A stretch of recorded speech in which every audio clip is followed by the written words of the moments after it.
For today po, magluluto tayo ng adobong natural or adobo sa asin. 1 kilo at kalahati po ang ating karne, 1 kutsarang asin, bawang, laurel, paminta, plus tubig. Bali po sa gatong tayo magluluto kasi medyo matigas po ang karne.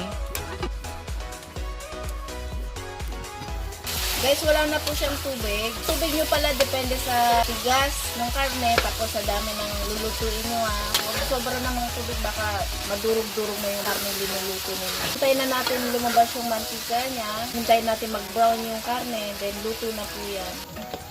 Ito na po ang ating adobong natural. It's ready to serve.